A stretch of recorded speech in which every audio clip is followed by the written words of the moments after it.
Olá, eu me chamo Mônica Moreira de Carvalho e hoje eu venho apresentar o meu trabalho intitulado de Desostose cleidocraniana em odontopediatria, um relato de caso do qual eu tive orientação do professor José Antônio.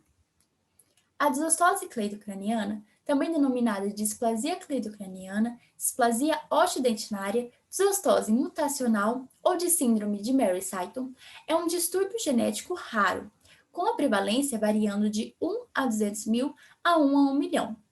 Ela ainda apresenta um padrão de herança autossômica dominante e não tem predileções por sexo ou raça. Ela tem como causa um defeito da gene CBFA1 presente no cromossoma 6p21. Essa gene controla a diferenciação das células presunsoras em odontoblastos, sendo essencial para a formação do tecido ósseo, podendo ainda estar relacionada com o retardo da ossificação do crânio, da pelve e de outras extremidades da desostose. As evidências recentes ainda apontam que essa gene desempenha um papel importante na odontogênese, pela sua participação na diferenciação dos odontoblastos, a sua formação do órgão do esmalte e na proliferação da lâmina dentinária. Essas interferências poderiam explicar as distintas anomalias dentárias dos portadores dessa displasia. Ela ainda caracteriza-se por alterações no desenvolvimento da clavícula, onde eles podem apresentar uma mobilidade anormal. A figura 2, nós temos a representação, onde o paciente consegue ter essa mobilidade quase até a linha média. E na figura número 3, nós temos também a representação da hipomineralização da clavícula. Eles ainda podem apresentar outras características físicas e clínicas, como o palato ogival, a baixa estatura, a discreta exoftalmia, que é esse aspecto dos olhos saltados, uma desarmonia oclusal, um abaulamento dos ossos do crânio e a hipoplasia no terço médio da face. Como características radiográficas, podem apresentar o abaulamento dos ossos parietais e frontais com o sulco sagital mediano deprimido e a presença de múltiplos dentes extranumerários. O objetivo desse trabalho será descrever um relato de caso de um paciente infantil que apresentava dentes inclusos e supranumerários devido à desostose cleidocraniana. O paciente do sexo masculino, de 8 anos de idade, compareceu à clínica odontopediátrica da FUA juntamente com a sua mãe, com a queixa principal de dentes permanentes que não vinham.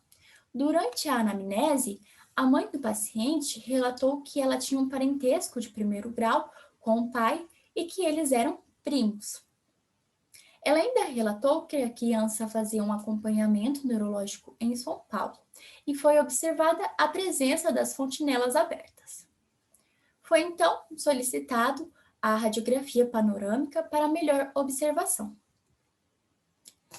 Durante a radiografia panorâmica, pôde-se observar a presença de inúmeros dentes supranumerários, tanto na mandíbula como na maxila. Além disso, observou-se dentes permanentes retidos e cisto dentígero.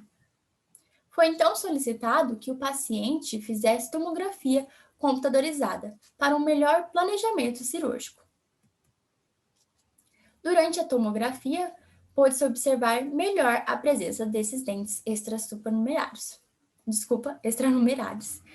Aqui nós temos a tomografia da maxila e aqui a tomografia da mandíbula. Ao exame físico, o paciente também apresentou ausência parcial ou total das clavículas, outra característica dessa displasia. No exame intraoral, o paciente apresentava todos os dentes descidos, apresentava uma mordida cruzada bilateral e também apresentava um certo desgaste dos incisivos centrais superiores. Foi também observado a presença do palato ogival e uma desarmonia facial dessa criança. Diante dos achados clínicos e radiográficos, nós concluímos que o paciente era portador da displasia cleidocraniana. E como plano de tratamento, Foi então recomendado a exodontia de alguns dentes descidos, dos dentes supranumerários da maxila, primeiramente, e depois da mandíbula, além do mantedor de espaços. Posteriormente, foi feito o acompanhamento clínico e radiográfico. Esse é o aspecto inicial do paciente, tanto clínico como radiográfico. Aqui foi feita a anestesia tópica e também a anestesia do nervo alveolar anterior e do nervo nasopalatino. Feita a remoção dos dentes descidos anteriores e a remoção dos dentes supranumerários da maxila. Esse é o aspecto pós-cirúrgico do paciente imediato após a sutura. E no retorno, após 7 dias, foi feita a remoção da sutura, onde pôde-se observar o aspecto clínico e radiográfico após o procedimento. O paciente ainda fez a remoção dos dentes supranumerários na mandíbula. Foi feito também um aconselhamento genético desse paciente e recomendado que ele fizesse as radiografias do crânio e do tórax para confirmação do diagnóstico de displasia cleidocraniana. Dentes permanentes perdem a força eruptiva, muitas vezes são impedidos de esfoliarem devido à presença de dentes supranumerários.